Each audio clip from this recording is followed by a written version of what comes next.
Pag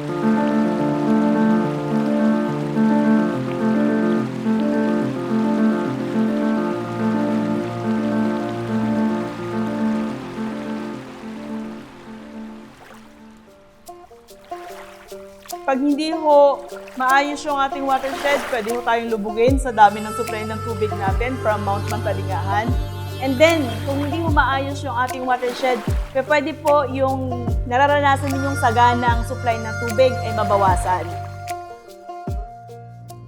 The PWES and Municipality of Rizal is galing po siya doon sa may binibigay po tayong services, which is the water. So yun yung tinatawag po natin na payment for ecosystem. Ginagamit po natin yung ating kalikasan, which is the water resource, and then yun yung kabayaran doon for the watershed management natin. Matagal din kaming nangarap na magkaroon ng tubig sa gripo. From the ring fencing, no, doon po natin inayos kung magkano yung amount na kailangan bayaran ng consumer. So, yun lumabas doon sa computation per cubic.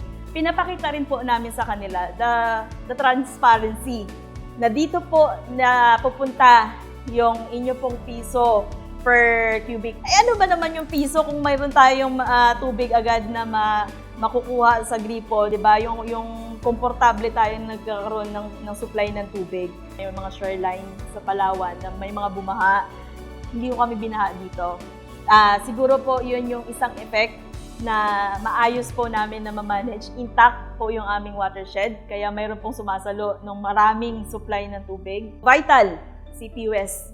It's because of siya po ay funding source. PWES ang nakasagot doon sa pangangailangan namin sa mga activities na kailangan ho nating magawa na hindi ho namin nagagawa, it's because of lack of fundings. Si PWES po ang isa sa naging strategy namin para mas mabigyan din ng pangkabuhayan ang aming mga IT community sa watershed, which is ma-divert yung kanilang mga hindi magandang land use practices doon sa area. It's because of nabibigyan ho namin sila ng mga pangkabuhayan na naka-align po doon sa ating watershed management. Better kung mas ibibigay natin doon sa mga tao, sila yung tanungin, sila yung pa-decide natin.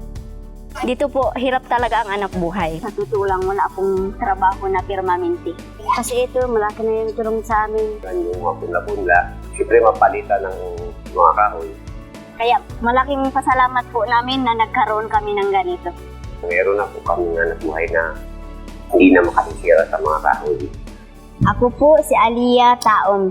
Nakatira po dito sa Candis, Barangay Kampung Ulay, Rizal, Palawan. Sinusuportahan ko po ang PWES. Ako po si Nartan Saom.